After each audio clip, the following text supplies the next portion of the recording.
नमस्कार, आप देख रहे हैं मतंग न्यूज। तो आइए इस खास प्रोग्राम में आपकी खास मुलाकात के साथ आपको गांव शहर से लेकर हर क्षेत्र की समस्याओं, वहां के विकास कार्यों को लेकर रखते हैं अपडेट। तो चलिए आज हम आपको रूबरू कराएंगे एक खास खबर से।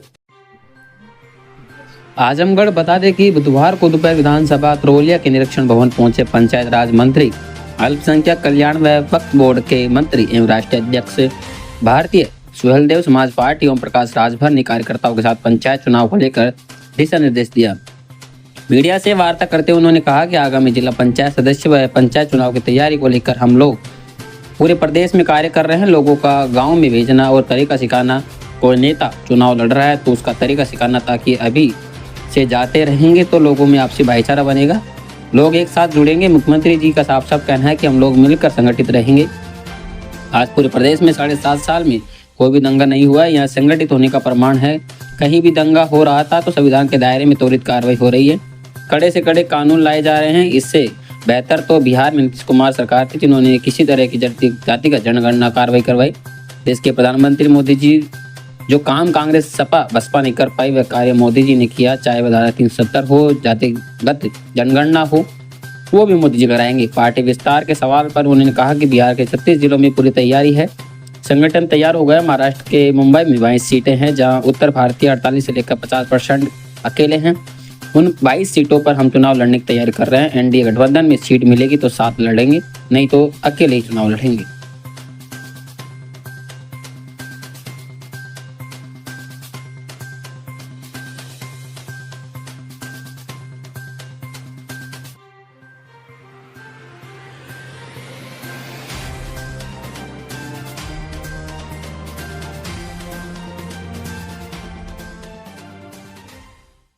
भदोरिया विधानसभा क्षेत्र का कार्यक्रम आया है। इस कार्यक्रम में क्या उद्देश्य है? देखिए, आगामी जिला पंचायत सदस्य के चुनाव या यूं कह लीजिए पंचायत चुनाव की तैयारी को लेकर हम लोग पूरे प्रदेश में काम कर रहे हैं कि आने वाले जो अभी उनको गांव में भेजना, जो नेता चुनाव लड़ रहा है उनको तौर तरीका सिखाना, ताकि अभी से लोग जाते रहेंगे तो लोगों में आपस में भाईचारा बनेगा, लोग साथ जुटेंगे।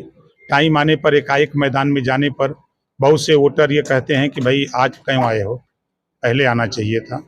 तो इस नाते हम लोग अभी से ही लोगों को ट्रेनिंग देके वहाँ भेजने का काम कर रहे हैं। योगी जी का बयान है कि बटेंगे तो कटेंगे, इस पे आपकी क्या सहमति है? ब्रह्मा जी ने भी कहा है कि संघे शक्ति कलयुगे। योगी जी का, मुख्यमंत्री जी का साफ साफ कहना है कि हम सब लोग संगठित रहेंगे। सरकार चल रही है। आप बताओ कि दंगा 7.5 साल में एक भी दंगा नहीं हुआ। आज हम संगठित होने की ही देन है ना कि हम दंगा नहीं होने पा रहा है। आज कर्फ्यू नहीं लग रहे हैं। आज कहीं भी अगर जुल्म जाति अत्याचार हो रहा है तो संविधान के दायरे में त्वरित कार्रवाई हो रही है, उसमें जांच हो रही है। दोषी पाए जाने पर उसके खिलाफ कार्रवाई हो रही है। कड़े से कड़े कानून लाए जा रहे हैं। लोकसभा चुनाव में एनडीए की हार भी हुई है, और क्या विधानसभा में सूर्यदेव पार्टी भी भाजपा के साथ चुनाव लड़ेगी? विधानसभा एनडीए के साथ हम चुनाव लड़ेंगे। हमको सीट नहीं चाहिए, जो लड़ेगा उसको जितवाएंगे। लोकसभा में एनडीए को मिली हार के बाद अधिकारी कर्मचारी की कार्यशैली पर सवाल उठ रहा था, लेकिन चुनाव के बाद भी अधिकारी और कर्मचारी की कार्यशैली अभी सुधार नहीं हुआ है। इसमें आम जनता का काम नहीं हो पा रहा है, इसके लिए क्या कहेंगे? जिसका काम ना हो हमसे मिले। कैसे नहीं सुनेंगे, हम सुनाते हैं, सुनते हैं। 10 विधानसभा में उपचुनाव की जीत के लिए एनडीए की रणनीति क्या है? देखिए, हम एनडीए गठबंधन के सभी साथी बूथ स्तर से लेके सेक्टर, ब्लॉक, विधानसभा स्तर तक का संगठन हम लोग सही कर लिए हैं। और हम लोग भी इंतजार कर रहे हैं कि जल्दी चुनाव की घोषणा हो जाए, ताकि जो आप लोगों के दिल में एक संशय बना हुआ है वो संशय खत्म हो जाए। और जैसा कि आप लोग जानते हैं, विपक्ष हमेशा कहता है कि बाई इलेक्शन सत्ता पक्ष का चुनाव होता है। तो सत्ता तो एनडीए गठबंधन की है, तब इसे समझ जाना चाहिए। ये लोकसभा का चुनाव नहीं है, जनता सब जानती है। वो जानती है कि अगर विपक्ष को जिताएंगे तो विकास नहीं होगा। अभी 2.5 साल का समय है, तो सत्ता पक्ष के एमएलए को जिता देंगे तो कुछ काम धंधा होगा। मायावती का बड़ा ऐलान है कि हरियाणा में गठबंधन है, बाकी राज्य में अकेले चुनाव लड़ेगी। इसमें एनडीए का क्या फायदा, क्या नुकसान? वो खुद मालिक है, उनकी पार्टी है, राष्ट्रीय अध्यक्ष हैं। कल उनको राष्ट्रीय अध्यक्ष की घोषणा हुई, इसके लिए उनको बहुत बधाई।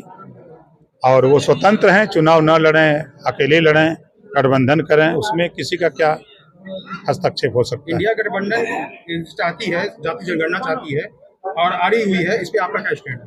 हम 22 साल से कहते हैं, हम बराबर कहते आ रहे हैं जातिवाद जनगणना को लेके, लेकिन जब ये सत्ता में रहते हैं, 60 साल कांग्रेस का शासन था, तब ये जातिवाद जनगणना नहीं किए, तब इनको पिछड़े दलित अल्पसंख्यक नहीं दिखाई दिए।